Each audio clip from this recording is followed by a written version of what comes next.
నమస్తే, welcome to Sakshi. నేను Harika. Bigg Boss 8 season Telugu అయిపోయింది. బట్ స్టిల్ ఆ ఫీవర్ ఇంకా కంటిన్యూ అవుతూనే ఉంది. ఈ సీజన్లో మనందరినీ కూడా ఒక చిన్న పిల్లల క్యూట్గా, స్వీట్గా, బబ్లీగా అందరినీ ఎంటర్టైన్ చేసి మనలో కలిసిపోయిన ప్రేరణ ఇప్పుడు మనతో పాటు ఉన్నారు. వారిని అడిగి ఎన్నో విషయాలు తెలుసుకుందాం. హలో. హాయ్, నేనే బ్రహ్మానంద గారు అంటారు. Yeah, thank you so much. So మిమ్మల్ని చూస్తుంటే అదే క్యూట్నెస్, అదే స్వీట్నెస్ ఇంకా కంటిన్యూ అవుతూనే ఉండాలని మనస్ఫూర్తిగా కోరుకుంటున్నాము. Thank you. సో చిన్నప్పటి నుంచి అంతే. సో అది మీరు వద్దనుకున్న అలానే ఉంటది. Default God gifted. Okay, so అలానే. సూపర్. సో ఎలా ఫీల్ అవుతున్నారు? జర్నీ ఎలా జరిగింది? చాలా బాగా జరిగింది. ఆబ్వియస్లీ 4th దాకా వచ్చాను. సో నాకైతే లోపల it was a good experience overall. అంటే ఏంటి ఇలాంటి షోకి వెళ్ళాను అలాంటి ఫీలింగ్ లేదు. అరే మళ్ళీ పిలిస్తే కూడా వెళ్ళిపోతాను నేను, అలాంటి జర్నీ ఉండేది. మంచి అదే కావాలి, మీరు మళ్ళీ రావాలి, అప్పుడైనా ఫస్ట్ రావాలి అనేసి. వస్తారు. అండ్ ఇంతవరకు వచ్చారు కదా, అరే ఇంకా గెలవలేకపోయానే, విన్ అయితే బాగుండేది. మాకే అనిపించింది, అరే ప్రేరణ గెలిస్తే బాగుంది కదా అనేసి.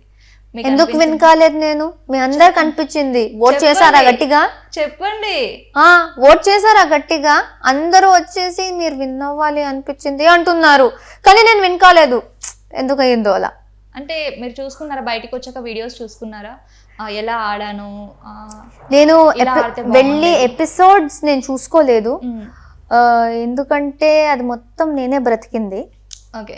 సో మళ్ళీ వెళ్ళి నన్నే చూసుకోవడం ఎందుకు? ఏమేం జరిగిందో నాకు తెలుసు. సో జర్నీలో ఉన్నప్పుడు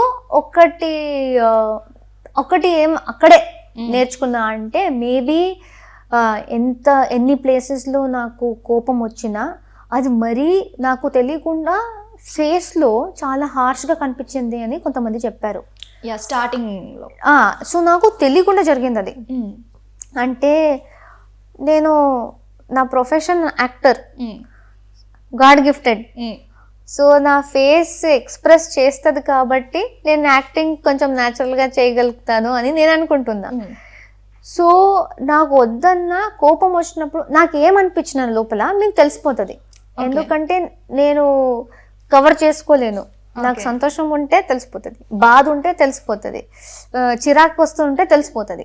ఎప్పుడైనా ట్రై చేశారా, అరే ఇలా ఉండొద్దు ఇలా ఉండాలి అని? ఎందుకు అంటే మాస్క్ అంటే మీరు అన్నారు కదా కవర్ చేసుకోలేను అనేసి, ఎప్పుడైనా కవర్ చేసుకోవాలని ట్రై చేశారా? కొన్నిసార్లు ట్రై చేశాను, అది వర్కౌట్ కాదు, అది అవ్వదు. సో ఐ థింక్ జర్నీలో అది కొంచెం కొన్ని ప్లేసెస్లో నాకు బ్యాక్ ఫైర్ అయింది. దట్ నాకు కొన్ని ప్లేసెస్లో చిరాకు వస్తే, లేకపోతే నాకు కోపం వస్తే, అది నా మైండ్లో అరే నేను నార్మల్గానే ఉన్నా కదా, ఎందుకు మీరు అలా అంటున్నారు అంటే, నీకు తెలీదమ్మా నీ ఫేస్లో చాలా నువ్వు హార్ష్గా ఉన్నట్టు కనిపిస్తుంది అన్నారు. సో మేబీ అది ఆ లెవెల్ యాంగర్